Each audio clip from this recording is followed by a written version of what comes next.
کوشش میں کامیابی ہو جائے تو بھی ٹھیک ہے, کامیابی نہیں ہو تو بھی ٹھیک ہے, بس خوش رہے انسان اس میں. تو اب وہ قوم, اب یہ گھروں کا میں اس لیے کہتا ہوں کہ نبی صلی اللہ علیہ وسلم نے فرمایا بدترین چیز جس پہ انسان کا پیسہ خرچ ہو وہ تعمیر ہے. صحیح حدیث ہے بالکل. آپ کے پاس اگر بہت سارا پیسہ ہے نا تو سب سے پہلے کیا کریں آپ, اچھی خوراک کا انتظام کریں. پیٹ میں اچھی چیز اترنی چاہیے, جیم جیلی اور یہ ساری چیزیں چھوڑ دیں, شہد کھایا کریں, ڈالڈا گھر سے نکال دیں. جب اللہ نے آپ کو مالی وسعت دے دی, زیتون اور دیسی گھی لا کے ڈبے رکھ دیں گھر میں. بیگم جو پکے گا گھی میں پکے گا, 10 انگلیاں گھی میں اور سر کڑھائی میں, ٹھیک ہے نا. اب گھی پکے گا ہمارے. بادام کھائیں. ہمارے حضرت کو اللہ نے غربت میں رکھا تو حضرت کے پاس پیسے ہی نہیں ہوتے تھے کچھ کھانے کے, تو وہ 60 سال حضرت نے غربت میں خوشی میں گزارے. اتنی غربت تھی میرے شیخ و مرشد کے پاس 60 سال کی عمر تک کہ فرماتے ہیں کہ میرے پاس انڈا خریدنے کے پیسے نہیں ہوتے تھے. اور عالم کتنے بڑے تھے, دارالعلوم کورنگی کے شیخ الحدیث تھے. سب سے بڑا مرتبہ, کتنا بڑا ادارہ ہے نا دارالعلوم کورنگی. حضرت مفتی محمد شفیع صاحب رحمہ اللہ کے نائب سمجھے جاتے تھے. اور لیکن لوگوں کو پتہ نہیں چلتا تھا آپ کی غربت کا, کیونکہ رہتے اتنے استغنا کے ساتھ تھے نا کہ لوگ ان سے قرضے مانگنے آتے تھے.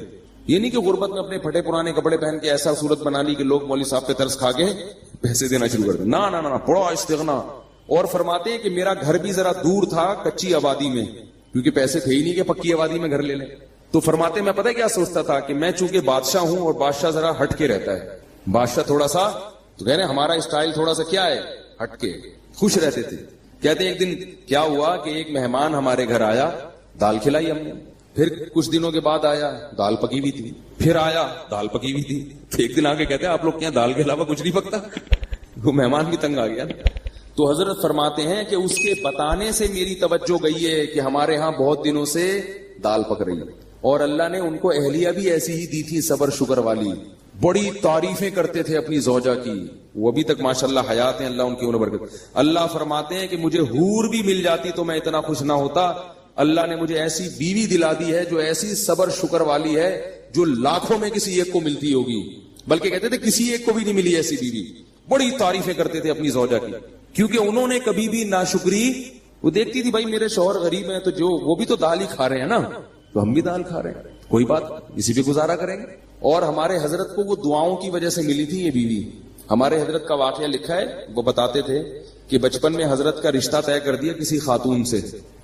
اب ان میں حیا بہت تھی. وہ تو پہلے زمانے میں تو نہیں ایسا ہوتا تھا کہ پہلے طے کر لو, ابا کو بتا دو, ابا کرنی ہے کرو, نہیں تو میں جا رہا ہوں. یہ تو اب ہوتا ہے نا. پہلے تو وہ لڑکے جب بالغ ہوتے تھے, ایک تو بالغ ہوتے ہی ماں باپ ان کی شادی کی فکر کرتے تھے, ان میں حیا ختم ہونے سے پہلے ان کو گھر بار کا کر دیتے تھے. تو ہمارے حضرت کا جب بالغ ہوئے تو حضرت فرماتے ہیں مجھے تو شرم آتی تھی شادی کا نام لیتے ہوئے بھی. ابا نے کہیں ہماری منگنی کر دی, طے کر دیا. اب ابا کو کیسے کہیں ابا یہ پتہ نہیں, یہ ہمارے حضرت تو دیندار تھے بچپن سے, والد صاحب بھی ان کے فرماتے ہیں مجھے بہت دیندار چاہیے تھی, صبر شکر والی. کہتے ہیں کہ میں نکل گیا کھیتوں میں جا کے چپکے سے سجدے میں گر کے میں نے اللہ سے دعا مانگی. رویا اللہ کے سامنے, اے اللہ اگر تیرے علم میں یہ میرے لیے بہتر نہیں ہے تو یہ رشتہ کسی طرح سے توڑوا دے. زبان کے چونکہ پکے تھے تو خود نہیں توڑنا, زبان دے چکے ہیں, یہی کسی طرح جان چھڑوا دے یہاں سے, اور ایسی جگہ کروا دے جو میرے لیے بہتر ہو. تو اللہ کی قدرت یہ ہوئی کہ لڑکی والوں نے خود ہی انکار کر دیا کوئی عذر بنا کے. تو پھر حضرت کی یہاں شادی ہوئی جہاں جن کو ہم پیرانی صاحبہ کہا کرتے تھے. تو حضرت بڑی تعریفیں کیا کرتے تھے, اور اتنی ان میں حیا تھی کہ وہ حضرت ان کا فرماتے تھے کہ علماء دعوتیں کرتے تھے تو اس میں لوگ اپنی اپنی اہلیہ کو لے کے جاتے تھے. مفتی محمد شفیع صاحب نے کہا کہ آپ بھی اپنی اہلیہ کو لے کر آئے. میں نے کہا ٹھیک ہے. میری اہلیہ نے کہا میں گھر کی 4 دیواری سے باہر نہیں جاؤں گا. بس جائز ہے جانا, یہ نہیں کہہ رہا کہ نبی صلی اللہ علیہ وسلم بھی اپنی زوجہ کو لے کے گئے دعوت پہ, لیکن ان کا مزاج ایسا تھا بھائی میں گھر میں مجھے نہیں جانا. تو فرماتے ہیں مفتی شفیع صاحب بڑے خوش ہوئے. کہتے جب ہمارے گھر میں ٹیلی فون لگا, حضرت کے گھر میں پردہ ایسا تھا, مزدور 4 مہینے کام کر کے گئے ہیں. ایک مزدور نے کہا یار یہاں کیا جنات رہتے ہیں؟ کیوں بھائی؟ کہہ رہے میں نے 3 4 مہینے اس گھر میں کام کیا, کسی عورت کی آواز میرے کان میں آج تک نہیں پڑی. وہ ذاتی طور پر یہ چیزیں آدمی ڈنڈے کے زور سے تھوڑی بیوی سے یہ سب کچھ کروا سکتا ہے, تو اپنے اندر تقویٰ ہو. اتنا ان میں تھا کہ ان کی آواز کبھی مردوں کے کان میں کی اہلیہ کی نہیں پڑتی. تو حضرت فرماتے میں نے جب ٹیلی فون لا کے رکھا گھر میں, ضرورت تھی فون لگوایا, تو میں نے یہ کیا کہ بھائی دیکھو جس عورت میں یہ تقوی نہیں ہے نا تو اس کو برا مت سمجھو. جہاں شریعت نے گنجائش دی ہے وہاں گنجائش دی ہے. عورت مرد سے ضرورت کی بات بھی کر سکتی ہے, ضرورت کے وقت گھر سے باہر بھی نکل سکتی ہے, تو اوپر لیول کا ہے نا وہ. یہ تو اپنے زبردستی نہیں کر سکتے اس چیز میں. آپ عورت اگر خود اپنی مرضی سے ایسا کرنا چاہے تو ٹھیک ہے, وہ زیادہ اچھی بات ہے, لیکن آپ زبردستی نہیں کر سکتے ان چیزوں کو. تو فون میں کیا ہوا, حضرت نے فون لا کے رکھا, فرمایا کہ اب جب فون آئے آپ جب اٹھائیں تو جب ان نون پرسن ہونا تو بات نہ کریں اس سے. اور پتہ کیسے چلے گا کہ اپنی بہو بیٹی کا فون ہے تو فون پہ تھوڑا سا ہاتھ مار دیں, اگر آگے سے عورت کی آواز آئی ہے تو بات کر لیں, یا اپنے کسی بیٹے کی آواز آئی تو بات کر لیں, ورنہ بات نہ کریں. ہم اگر گھر میں کہہ دیں کہ بھائی جب فون اٹھاؤ تو بولو نہیں, تو میرا خیال ہے اگلے دن بیان نہیں ہوگا. انہوں نے پتہ نہیں کس فنڈامنٹلسٹ سے, بنیاد پرستوں سے کہاں پھنس گئے ہیں, طالبان سے شادی ہو گئی ہے. ٹھیک ہے نا, لیکن ہم بھی ایسے ہی, ہم کون سا اتنے پرہیزگار ہیں. تو اتنا ہی تقویٰ ہونا جتنا, یعنی بھائی جتنے خود ہو اتنے ہی دوسرے پہ کو مکلف بناؤ نا. حضرت تو خود بھی بڑے پرہیزگار تھے نا. تو حضرت فرماتے ہیں میں نے کہا اپنی اہلیہ سے کہ یوں کرنا, تو انہوں نے کہا میں نے فون کے قریب ہی نہیں جانا, میں نے فون اٹھانا ہی نہیں ہے, مجھے اس سے ویسے ہی کیا ہے الرجی. یہ مردوں کا کام ہے فون سننا. فون جس نے بیٹے بیٹی کا فون آئے گا تو آپ سن لو, مجھے بتا دیا کرو تو میں بات کر لوں گی, ورنہ میں اس طرف نہیں جاتا. تو بڑی اللہ نے صبر شکر والی زندگی دی تھی ان کو. تو حضرت فرماتے ہیں اسی غربت کے ایام میں ایک انڈے والا آیا, ٹھیک ہے نا, انڈے بیچ رہا تھا, تو وہ ابلے ہوئے انڈے نا, تو وہ کہتے ہیں ہمارے گھر آیا, بولے مولوی صاحب کتنے انڈے لیا کرو گے آپ مجھ سے, بھئی آپ کے گھر کے اتنے افراد ہیں, میاں بیوی ہیں, بچے بھی ہیں. تو اس کا خیال تھا کہ 4-6 انڈے تو لے لیا کریں گے. حضرت فرماتے ہیں میں نے کہا نہیں, ہمارے یہاں پہلے سے کوئی انتظام ہے, ایسا کر دیا. حالانکہ فرماتے ہیں کہ اصل بات یہ تھی میرے پاس انڈا خریدنے کے پیسے, بولو بھائی, نہیں تھے, لیکن اس کے سامنے اپنی غربت نہیں بتانی, میرے پاس تو پیسے ہی نہیں ہیں. وہ کہ چلو زکات والے انڈے پھر میں آپ کو دے دیا کروں گا. بات یہ ہے کہ غربت بھی ہو مگر ایسا اس پہ استغنا, اور چہرے پہ ایسی بشاشت اور ایسا استغنا ظاہر کرنا ہے کہ ہم سے بڑا سیٹ دنیا میں کوئی ہے ہی نہیں. اور فرماتے ہیں کہ یہ صرف زبان سے نہیں کہتا تھا, دل میں بھی سمجھتا تھا, دل میں بھی سمجھتا تھا کہ اللہ نے مجھے بہت دیا ہے, صرف اوپر اوپر سے نہیں کہ لوگوں کو بیوقوف بنانے کے لیے, دل میں بھی یہی تھا بہت دیا ہے بھائی. فرماتے تھے کہ میں 2 وقت کی روٹی کھا رہا ہوں بھائی, اور کیا چاہیے, خالی روٹی بھی کافی ہے, تو اللہ نے مجھے دال بھی دی ہے. اس پہ سوچ سوچ کے خوش ہوتے تھے کہ دال بھی دی اللہ نے مجھے, واہ واہ سبحان اللہ, اتنا خوش ہوتے تھے اس پہ, دال بھی. اور اپنے شیخ کی زیارت کے لیے لاہور جایا کرتے تھے, پورے سال تنخواہ سے پیسے جمع کر کر کے ٹرین کا ٹکٹ ہوتا تھا, پورے سال کی تنخواہ سے کاٹ کاٹ کے ایک دفعہ کا چکر لگتا تھا. یہ حالت تھی. اور پھر کیا ہوا ہے کہ پودوں کا بڑا تھے, بڑے مزاج ان کے, غربت تھی مگر مزاج شاہانہ تھا, گرینری کا بڑا شوق تھا, پھول لگانے کا, پودے لگانے کا, خوشبوؤں کے استعمال کا. تو پودے لگانے کے لیے نا ان کے پاس وہ نہیں تھا, شاور نہیں ہوتا وہ پانی دینے کے لیے, اس میں پتہ نہیں کیا ٹیکنیکل چیز کر کے ایک شاور بنایا تھا حضرت نے, تھا بڑی صفائی ستھرائی. تو کیا ہوا کہ حضرت کی اہلیہ بیمار ہو گئی. میں اہلیہ کا بتاؤں کیسا توکل تھا. اہلیہ بیمار ہو گئی, ڈاکٹر کے پاس گئے تو ڈاکٹر نے کہا کہ ان کے جسم میں وٹامنس کی کمی ہے, پھل فروٹ کھانے کو, پھل فروٹ تو ملتے ہی نہیں تھے حضرت کو, غربت میں کہاں پھل کھا سکتے ہیں. تو بتایا کہ ان کو آپ پھل فروٹ کھلائیں. کیا کھلائیں؟ یہ میں صرف اپنے شیخ کے واقعات نہیں سنا رہا, مقصد یہ ہے کہ ایسی زندگی گزرے گی تو صحت بھی ملے گی, بغیر سیب کے آئرن آئے گا آپ کے جسم میں. اور ٹینشن والی زندگی گزارو گے نا, سیب کے جوس بھر بھر کے پی لو پھر بھی آئرن کی کمی ختم نہیں ہوگی آپ. پھر فرماتے میں لے گیا ڈاکٹر کے پاس, ڈاکٹر نے کہا ان کو سیب کھلائیں, آم کھلائیں, یہ کھلائیں, وہ کھلائیں. پیسے ہی نہیں تھے سیب کھلانے کا. تو حضرت فرماتے ہیں میں نے سوچا کہ ڈاکٹر کو اللہ نے جو علم دیا ہے نا وہ اس حساب سے صحیح بات کر رہا ہے, لیکن اگر میری بیوی کو سیب کی ضرورت ہوتی تو اللہ مجھے سیب کے پیسے دیتے, جب نہیں ہے تو اس کا مطلب اللہ ویسے ہی آئرن کی کمی انشاءاللہ پوری کر دے گا, اور اللہ ان کو ویسے ہی ٹھیک کر دے گا. بیوی بھی کیونکہ توکل والی, پھر وہی مثال اپنی ہے اور آپ کی مثالیں آتی ہیں ذہن میں. ہم ہوتے کتنے تانے سننے کو ملتے ہیں بھائی, اب کہیں سے لے کر آؤ, سیب لاؤ, چوری کا ہو کہیں سے وہ لے کر آؤ. میں تو کہہ رہی تھی کھانے کو نہیں ہے, دال کھائیں گے تو یہ تو یہی ہوگا نا, روٹی کھا کھا کے, تو آئرن کہاں سے پیدا ہوگا.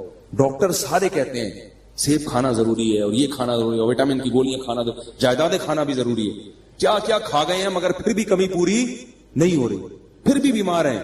وقت سے پہلے بال سفید ہو رہے ہیں, 20-20, 25-25 سال کے لڑکوں کے بال سفید ہو رہے ہیں, گر رہے ہیں. عجیب حالت ہے یار, 30 سال کا بندہ 50 سال کا لگ رہا ہے آج دیکھ. سب کچھ کھا کے بھی یہ حال ہے, توکل نہیں ہے, اللہ پہ اعتماد نہیں ہے. تو حضرت فرماتے ہم آ گئے, ہم نے کہا بھائی ہمارے پاس تو نہیں ہے, بس اس اللہ ویسے ہی پوری کر دے گا. اللہ نے کر دی. وہ ماشاءاللہ اب تک زندہ ہیں, 90 سال تو میرا خیال ہے ان کی عمر ان کی اہلیہ کی ہو گئی, جن میں وٹامن کی کمی تھی. ٹھیک ہے نا, 90 سال سے زیادہ ان کی عمر ہو گئی ہے ماشاءاللہ, اور ہوش و حواس میں اللہ ان کی عمر میں اور زیادہ برکت دے. حضرت کا انتقال ہو گیا, وہ پھر بھی زندہ ہے. تو پھر اللہ نے 60 سال کی عمر کے بعد حضرت کو کیا دیا؟ حضرت کی زمینیں تھیں وہ بکی ہیں اور کچھ وراثت ملی, بہت اللہ نے پیسہ دیا. پھر اتنی دولت آئی حضرت کے پاس, پھر حضرت نے اسٹائل اپنا چینج کر دیا. جو میں بتانا چاہ رہا ہوں کہ بھئی جب تک نہیں ہے تو دال روٹی کھاؤ, جب ہے تو پھر اسی حساب سے کھاؤ جب اللہ دے رہا ہے. پھر جو نوٹ آتے تھے حضرت کے پاس, دولت کی محبت پھر بھی نہیں تھی, تو حضرت نے بہت سارا پیسہ لگا دیا الائنس میں. وہ ضیاء-ال-حق کے دور میں ایک الائنس والے نکلے تھے, وہ سارا پیسہ ڈوب گیا. ڈوبا ہے تو حضرت کی پیشانی پر اتنا سا بھی بل نہیں آیا اور ذرا بھی پریشان نہیں ہوئے, جبکہ جن لوگوں کے پیسے اس وقت ڈوبے تھے ان میں سے بہت سے لوگ ہارٹ اٹیک سے مر گئے. تو حضرت نے ان کا نام رکھا شہدائے الائنس. شہدائے الائنس, یہ الائنس والوں کو. حضرت فرماتے ہیں کتنی گھٹیا موت ہے, پیسے چھن گئے تو مر گئے, کیا دکھاؤ گے منہ اللہ کو؟ اللہ کہے گا کھانے کو روٹی تو مل رہی تھی, سر چھپانے کی جگہ تو تھی. تو حضرت کا بہت سارا پیسہ ڈوب گیا, مگر حضرت پر ایسے ذرہ برابر بھی پیشانی پہ لکیر نہیں آئی. کیوں؟ وہ کہتے تھے یار رہنے کے لیے گھر تو ہے نا, اور کھانے کے لیے روٹی تو مل رہی ہے, تو وہ تو ویسے ہی مسافر خانہ ہے, ساتھ تھوڑی لے کے جانا ہے, ٹھیک ہے نا, ایسے ہی خوش ہے. جو حضرت کے ساتھ اس وقت تھے نا, وہ کہتے ہیں کہ ہم نے اتنا زیادہ کسی میں حوصلہ نہیں دیکھا, اتنی بڑی رقم ڈوب گئی اور بڑے آرام سے بیٹھے ہوئے ہوں, بڑے آرام سے, کچھ ہو ہی نہیں رہا. حضرت گھر کو گھر کہتے ہی نہیں تھے, مسافر خانہ کہتے تھے. جب سعودی عرب سے آئے ہیں عمرہ کر کے تو وہ گھر پہنچ گئے اپنے, تو جو میزبان تھے نا سعودیہ میں, انہوں نے حضرت کو فون کیا کہ آپ گھر پہنچ گئے ہیں. انہوں نے کہا میں مسافر خانے میں بیٹھا ہوں ناظم آباد کے. پھر 2 دن بعد فون کیا, حضرت گھر پہنچ گئے. انہوں نے کہا ابھی بھی ناظم آباد کے مسافر خانے میں.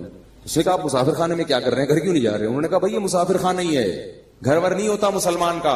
اور واقعی اب دیکھو نا, حضرت کا جنازہ اٹھ گیا نا, قبر میں چلے گئے, ثابت ہو گیا نا کہ واقعی وہ کیا تھا, مسافر خانہ ثابت ہو گیا. تو ہم لوگ ہیں بے وقوف جو گھر کو گھر سمجھتے ہیں. تو کیا تھا کہ حضرت کو جب اللہ نے دولت دی تو نوٹوں کی گڈیاں رکھی ہوتی تھی اتنی بڑی بڑی, اس میں سے حضرت اپنی ضرورت کے پیسے رکھتے تھے, باقی سارے فی سبیل اللہ صدقہ. اس میں سے گیس کا بل نکالیں گے, جو ضرورت کی چیز خریدنی ہے. گاڑی خریدی حضرت نے, گاڑی کیسی خریدی؟ اب دیکھو پیسہ آتا ہے تو لوگ اپنے اوپر خرچ نہیں کرتے, یہ بھی کنجوسی ہے. وہ بحریہ ٹاؤن میں پلاٹ لے لو, بس پلاٹ لے لو, بس پلاٹ لے لو. ابے بھائی خرچ کرو اللہ کے بندو.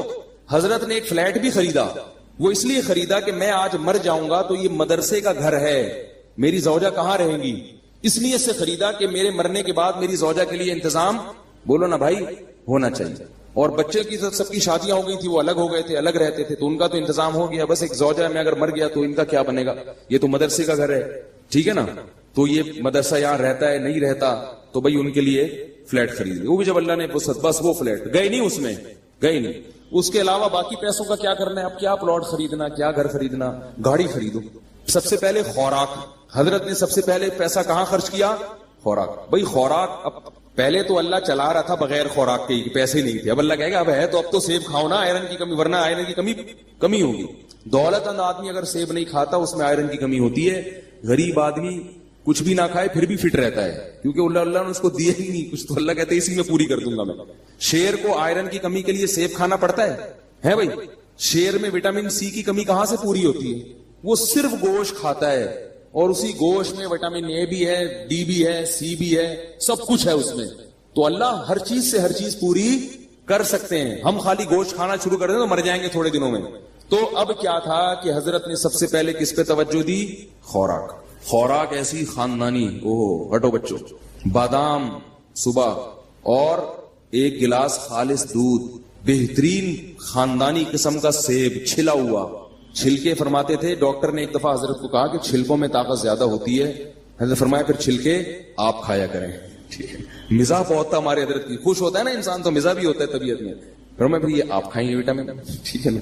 تو اس لیے کہ چھلکے ہضم نہیں ہوتے نا, وہ وٹامن کا کیا کرنا ہے جو ہضم ہی نہ ہو. ڈاکٹر بھی تو بعض پھیپو ہوتے ہیں, بس بول دیتے ہیں, یہ نہیں دیکھتے کہ اس کا کیا نقصان بھی ہوگا, کیا فائدہ ہوگا. چھلکوں میں طاقت زیادہ ہے. اللہ کے بندے, چھلکے اللہ نے جانوروں کے لیے بنائے, ان کو بھی تو کچھ کھانے دو. ساری چیزیں خود کھا جاؤ گے تو بکری کیا کھائے گی, ٹھیک ہے نا. تو اب جو ہے وہ چھلکے حضرت نے فرمایا کہ آپ کھائیں. وہ چھلا ہوا سیب کھایا کرتے تھے, میٹھا. جب سیب کا موسم ختم ہو جاتا تھا, اچھے سیب ملنا بند, تو سیب کا ناغا نہیں. حضرت کی مطالعہ بہت تھا نا, حکمت پر, ایلوپیتھک سائنس پر بھی مطالعہ تھا, اور ہومیوپیتھک پر بھی, اور حکیموں کی کتابیں بھی پڑھی ہوئی تھی حضرت نے. تو خوراک پہ بڑی ریسرچ تھی. وہ فرماتے تھے کہ نہار منہ میٹھا سیب جس نے کھا لیا تو اللہ اس کو ڈاکٹروں سے ہمیشہ کے لیے محفوظ رکھے گا. اور واقعی حضرت کو اللہ نے ڈاکٹروں سے بچایا ہوا تھا. تو جب موسم ختم ہوتا تو پھر پوری دنیا میں تحقیق ہوتی کہاں کا سیب سب سے اچھا ہے, تو پھر ٹورنٹو سے حضرت کے لیے سیب کی پیٹیاں آیا کرتی تھی. سیب کا ناغہ نہیں ہونا چاہیے. بادام, سیب اور بھنے ہوئے چنے یہ کھاتے تھے. اسی طرح میں جب بھی حضرت کے گھر گیا ہوں کھانا بڑا اسٹائلش دیکھا ہے, وی آئی پی قسم کا خاندانی کھانا. کھاتے بہت تھوڑا تھے مگر کھاتے بہت اچھا تھا. پگڑی بڑی مہنگی تھی. ایک دفعہ میں نے قیمت پوچھ لی تھی, وہ زمانے میں بڑی ہزاروں روپے کی پگڑی تھی حضرت کی. حضرت فرماتے تھے کہ سر کی پگڑی اور سر کی ٹوپی کی قیمت آپ کے جوتے سے زیادہ ہونی چاہیے. جوتا مہنگا ہے, ٹوپی کیا ہے, سستی. اس کا مطلب سر کو اتنا پروٹوکول نہیں دے رہے, پاؤں کو عزت زیادہ دے رہے. حضرت کا جو سفید رنگ کا کرتا ہوا کرتا تھا وہ بہت مہنگا تھا, بہت مہنگا. اور خوشبوئیں اللہ کی پناہ, اتنی سی خوشبوئیں. اس دور میں 95 کی بات کر رہا ہوں, 50 ہزار روپے کی 95 میں وہ حضرت نے خوشبوئیں رکھی ہوئی تھی. اور کمرہ اتنا خوبصورت ڈیکوریٹ کیا ہوا تھا, ایسے نہیں کہ وہ اس کو چھچورا پن بنا دیا, اس کو چھمک چھلو بنا دیا کمرے کو, لیکن اتنا خوبصورت کمرہ تھا حضرت کا کہ جب جاتے تھے تو بس دل چاہتا تھا کہ یہاں سے نہ نکلے. اس میں عود کی خوشبو چل رہی ہوتی تھی ہر وقت. بڑا خوبصورت کمرہ تھا, جنہوں نے دیکھا ہے وہ جانتے. وہ تو باقاعدہ دیکھنے جایا کرتے تھے ہم. پھر حضرت کی کرسی بیٹھنے کا, پھر 24 گھنٹے ایئر کنڈیشن میں رہتے تھے, 24 گھنٹے. بہت وی آئی پی زندگی گزاری. مکان نہیں بنایا, پلاٹ نہیں خریدا, مر جائیں گے, اپنی ذات پہ لگاؤ. ایک بس سنا دو گاڑی خریدنے کا واقعہ سنا ہوا. پھر حضرت نے کھوجا کہ گاڑی ہونی چاہیے. حضرت نے کیا سوچا کہ کیا ہونا چاہیے. یہ میں آپ لوگ کو بتا رہا ہوں کہ پیسے جمع مت کرو اللہ کے بندو, یہ کوئی قصے کہانیاں نہیں سنا رہا, میں قصے کہانیاں نہیں سنا رہا. حضرت نے کہا گاڑی ہونی چاہیے. گاڑی خریدنے گئے, شو روم میں گئے تو شو روم والے سے کہا کوئی گاڑی دکھاؤ. گاڑی, اس نے کہا یہ ہے نا گاڑی. انہوں نے کہا یہ گاڑی ہے. ٹھیک ہے, یہ کوئی گاڑی, اس کو گاڑی بولتے ہیں. یہ حضرت اسی سٹائل سے سنایا کرتے تھے, یہ گاڑی. تو انہوں نے کہا